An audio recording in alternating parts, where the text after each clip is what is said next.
Meredith to Munzi. Heard from Preston Mompson taking a look at the surface. Historically, it's a very good pitch here for batting. Pulled by Hares, and it's going to be the first boundary. The outfield is always quick at the Grange. This goes up into the air, should be taken.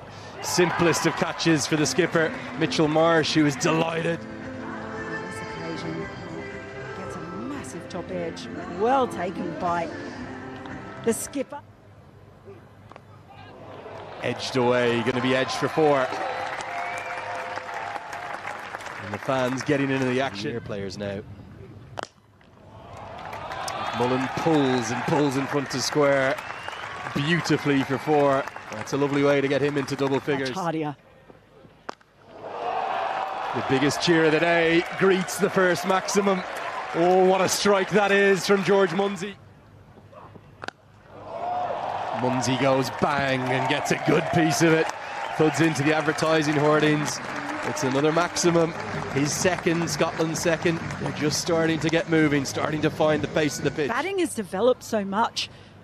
Just the way he picks it up, the quick hands. His wrists are so strong, he's all around the ground. Oh, back to back. This one's even bigger.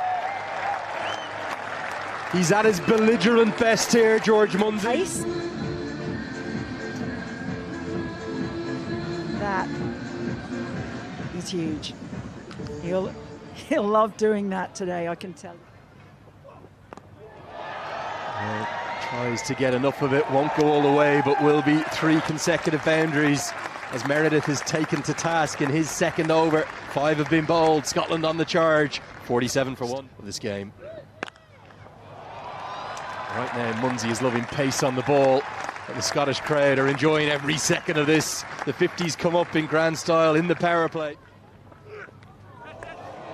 Taken, a brilliant catch. And Australia strike back with the wicket that they needed. Munzi falls to a leaping English. And it's a big breakthrough for Sean Abbott. Ball. Did it again. Munzi went for it. It was only the faint edge. On this occasion, Josh Inglis took a very fine catch. And he's going to get off the mark in some fashion. It's always quick, the outfield, and Meredith won't be able to cut it off. That is McMullen at his best. Lovely shot down the ground. Oh, inside out this time. But there is a fielder underneath for Australia. McMullen doesn't quite get all of this. It is an area of strength for him. Scotland's 3rd wicket. Well, he's got every piece of that, Berrington. He's probably their best player of spin, and that guy, well, congratulations, sir, you are in on the action. He gets a prize. Not for Richie Berrington. Just a little bit too full on this occasion. Down the ground. He hasn't got all of it. Tim David is coming underneath it, but he hasn't judged it. Difficult running back. But let me tell you, the Grange is a very difficult place to field. It's very uneven in parts. Maybe that just did him there, but in the end was absolutely no. Again, that one in the air, but couldn't get there in time. Again, he has moved across his stumps a couple of times, Matt Cross. This time, he does get hold of it. Himself into position to put that one away, helped around the corner. Got hold of that one. 4 more for Berrington. And this time, it's gone straight up in the air. And it's going to be taken comfortably. Flighted a bit more this time from Zampa. Induces Berrington into the stroke, and Bartlett makes no mistake. Steadies himself, doesn't take his eye off the ball. Full delivery, it's dug out beautifully, it's going to be 4. Berrington already departed. Picked up into the leg side, does he get enough of it? No, he doesn't. Picks out the man, Xavier Bartlett, who takes another catch. It was the time of the game in which he needed to force the pace. Tries to clear that boundary, but doesn't get enough of it. In the future too, as Zampa returns and strikes immediately. Leask felt as though he might have got outside the line. I'm not sure if he did, and David McLean has no hesitation in getting the finger up, and all of a sudden the wheels are coming off for the Scots. It's full from Zampa, and it's straight. Unfortunately. Where's this one gone? Oh, he's got a good piece of it. Soars all the way, maybe even over the stands. Jarvis. See from the young lad. Zampa tosses that one up, and he doesn't need an invitation. Clears the stands. You'd imagine. And Mark Watt gets it up to the perfect start for the final three. That is straight as an arrow. You cannot hit it any straighter than that. Over the heads of our cameraman. He knows the minute it leaves the bat, that's a big one. Straight over the side screen. And what a strike. The cutter, and it's dragged to the leg side and picked out the man. Very clever from Abbott. Early back deep in his crease. It's also the width there, making Jarvis drag it across. No mistake in the outfield. As Watt hits it straight to Marcus Stoinis, who takes a good catch. Stoinis hanging on the edge of the circle, as you often do in the last few overs. Right option, it's just the execution here that's let him down. A couple meters over that and it's forward, races away. Marquardt will be disappointed with that. This goes absolutely nowhere. It's going to be Mitchell Marsh who will get there. Didn't look too likely at first. He was waiting for someone else to call it, but he's ended up getting the hard yards in and getting his hands underneath. Stoinis and Marsh. Makes no mistake, again going into the surface with the cutter. Good commitment from the skipper, he makes no mistake.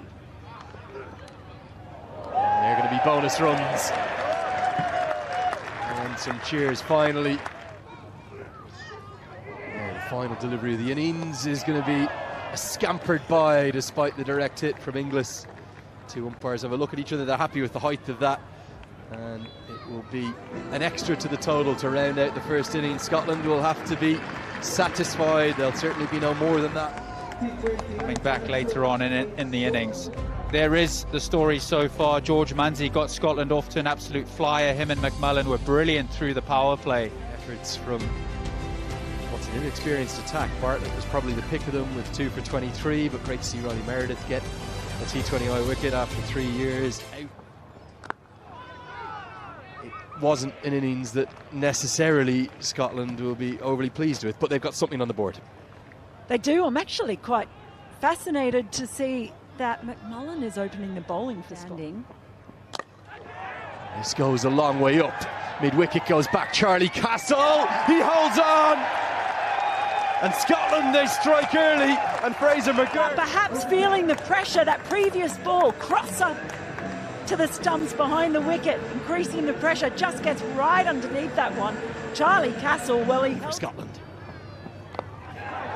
So nearly 2 in the over and 2 in 2. Instead, it just squirts away. It was a nothing shot from Mitchell Marsh. The last thing you want to do is give Travis Head width, though, because he'll pounce on that. Well fielded with one bounce in the crowd. Driven at a catchable height, but Barrington can't get anything on it, and it races to the right outside the circle.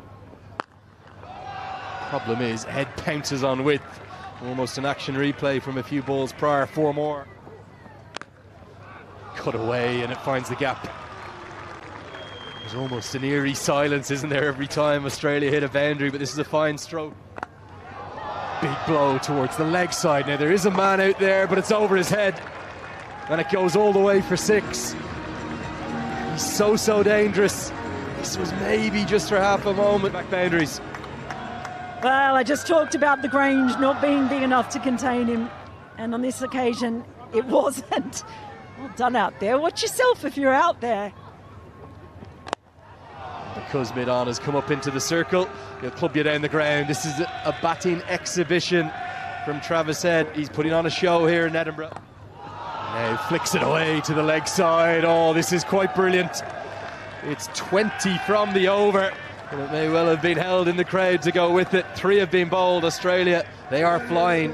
38 for 1. We've still got a lot more to go, but if Travis Head stays out there, there's every chance this could end reasonably quickly. They've got to find a way to bowl against Australia. He's driven ever so elegantly.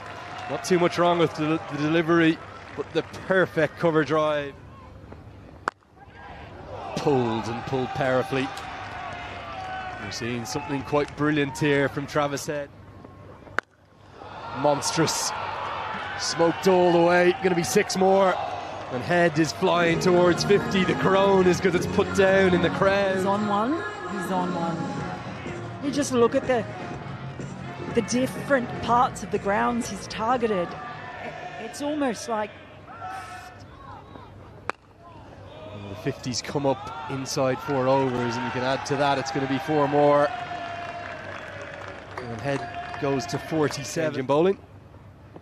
And that has gone miles. Look out in the tennis courts, it might just have soared into them. Back of the lane. Well, chastening moment. First up for Jarvis. He's not even breaking out. Not where you want to bowl to Mitchell Marsh. Going to be back-to-back 6s. That is absolutely massive. Set up just perfectly for Mitch Marsh. Just helped it on its way.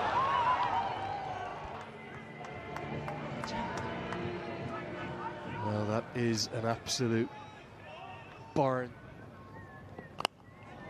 Driven through the covers. Well, this is quite remarkable. 6-6-4 to start the over. Marsh getting into the act in a big way with Travis Head. More runs, and it may well be 6. Yes, it's going to soar all the way. Marsh is such a powerful ball striker. Not showing any signs of slowing down, and just the Grange suddenly looks so much smaller when Travis Head and Mitch Marsh are going the way they are. Here, Scotland surely. Instead bowls it into the surface. It's pulled so powerfully, it splits the 2 men in the deep. It won't be 6 more, but it will be 4 more. It's going to be 4 more. You won't believe it. He split the same gap again. McMullen can't cut it off. 30 from the over. And the runs just keep coming. And there's a world record that could well fall here. 100's only been gone past in the power play once in history. That was 102. As Travis said, he goes to 50. 17 balls it's taken. And that is absolutely remarkable, but boy, today. And now it's going to be more runs. And this might go all the way. It's 6 more. Sensational, awesome hitting. Well, it is, and just look at his reaction after that shot. Power of Travis Head. Just over the head of the man. George Munsey, I think it is, at mid-off, and the 100 has come up inside the power play. Oh, now fortune going their way, and with it goes the world record. Australia have just posted the highest power play in the history of T20 international cricket. It goes past South Africa. Everywhere the ball goes, it's just going to the rope. And they're making it look so easy, these two. Well, the world record will fittingly complete with a boundary. Nobody has ever made that many in a power play, and Travis Head has been the driving force behind it to bowl the 7th over. And he may well have picked up a wicket from his first ball. Pace comes off and everything changes. Michael Lease takes a very good catch, and as I welcome Preston Momsen to the box, finally some relief. Bit of a batter's paradise. Can't think of too many quicker century partnerships as well. We'll have to leave the statisticians to their work there. They put on 113. Well, she didn't. Now this one's been hoiked away and hoiked all the way. It's a slog sweep right into his hitting arc. It's 6 more. Travis Head zoning in on what would be a remarkable 100 here at the Grange. It's not a terrible ball from Mark Watt. but he gets into position so quickly, down low on one knee.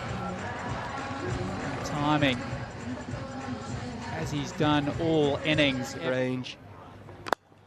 He's going to try and keep going, but there's a man there, and it's held. Well taken by Michael Leask again. He maybe should have had 2 in 2 balls, but Mark Watt has got 2 in the innings of the highest quality. Yeah, he didn't stop going all innings, and he wasn't going to stop then. Michael Leask makes no mistake with the boundary, but what a fantastic innings. What a head. This is cut away. It's going to be cut away for 4. Gets it intentionally up and over the head of backward point.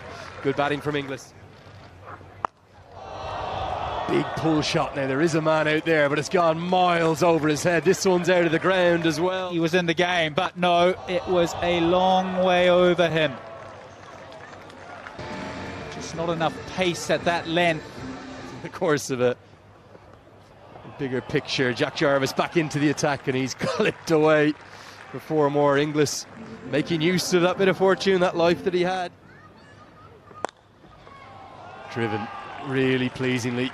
Seen some very conventional cricket strokes amidst the chaos. And that is going to be that. Australia, they have soared to victory in the most impressive of fashions.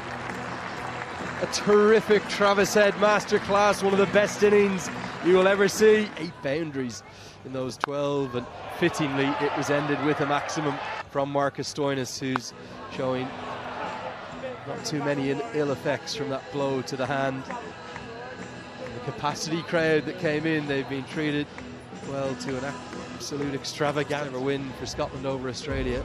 They'll have to wait for another day, but as you rightly say, there's 2 more chances for them. There's the batting card. Head, the star of the show, but Mark Preston, not a huge amount to cheer here, barring probably Mark Watt's 2 wickets. Scotland bowlers would probably want to look away at the sight of that.